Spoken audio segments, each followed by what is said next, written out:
Welcome to my channel. নমস্কার, আজকে আমি আপনাদের আম দিয়ে আইসক্রিম করে দেখাবো। এখানে আমি 1 কেজি মতন আম আমি কেটে নিয়েছি, আমের শাঁসটা বের করে নিয়েছি। এটা আধা পাকা আম আছে, মানে পুরো পাকেনি, আবার একেবারে কাঁচাও না। তো এই আম দিয়ে আমি আইসক্রিম করে দেখাবো। প্রচণ্ড গরম পড়েছে, এই গরমে আমি ভাবলাম যে একটা আইসক্রিমের রেসিপি শেয়ার করি। তো এর জন্য লাগছে আম, আর এখানে 1 কাপ চিনি নিয়েছি আমি, আর এখানে রয়েছে সামান্য ভাজা মশলা, আর এগুলো হচ্ছে আইসক্রিমের মোল্ড বা ছাঁচ। তো চলুন শুরু করি। প্রথমে আমি মিক্সার গ্রাইন্ডারের পাত্রে আমের শাঁসগুলো পুরোটা নিয়ে নিলাম। এবার এর মধ্যে আমি 1 কাপ চিনি অ্যাড করে দিচ্ছি। এটাকে মিক্সিং করে নেব।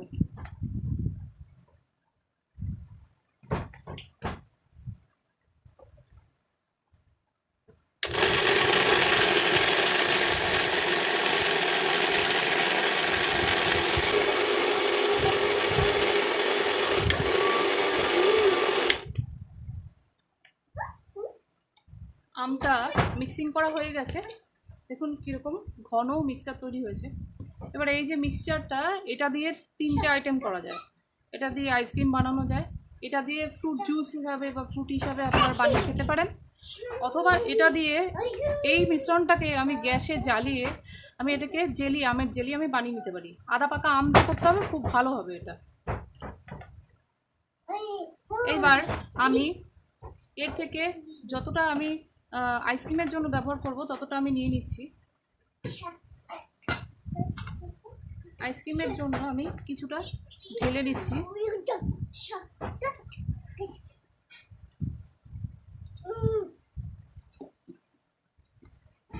এবার এর মধ্যে আমি অ্যাড করছি হাফ চামচ ভাজা মশলা। এবার এটাকে খুব ভালো করে মিশিয়ে নেব। আমি এই আইসক্রিমের পাত্রগুলোতে কিছুটা কিছুটা করে ভরে নেব। এই আইসক্রিমটার টেস্ট অসাধারণ হয়, ঠিক চাটনি বা আচারের মতন। আপনারা বাড়িতে এটা ট্রাই করে দেখবেন, খুব ভালো লাগবে আপনাদের। মনে রাখতে হবে, এই আইসক্রিমের ছাঁচটা কখনোই পুরো ভর্তি করা যাবে না, কিছুটা ফাঁকা রাখতে হবে, কারণ এটা যখন আইসক্রিম হবে তখন এর ভলিউম অনেকটা বেড়ে যাবে।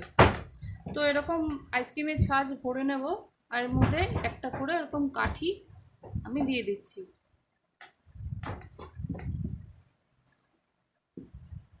এইভাবে সবগুলো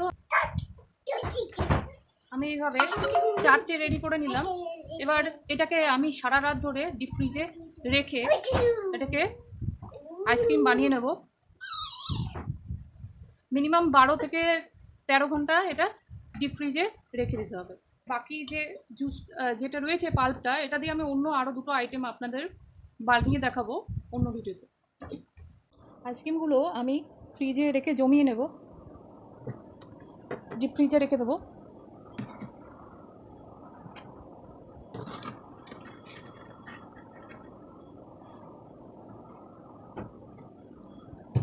সারা রাত ফ্রিজে রাখার পর আমি এগুলো ডিপ ফ্রিজ থেকে বের করে নিয়েছি। দেখুন কী সুন্দর জমে গেছে। এবার এটাকে খুলে দেখাবো যে কত সুন্দর আইসক্রিম তৈরি হয়েছে। সব আইসক্রিমগুলো আমি বের করে নিয়েছি, দেখুন কত সুন্দর দেখতে হয়েছে, আর এটা খেতেও খুব সুন্দর হয়েছে।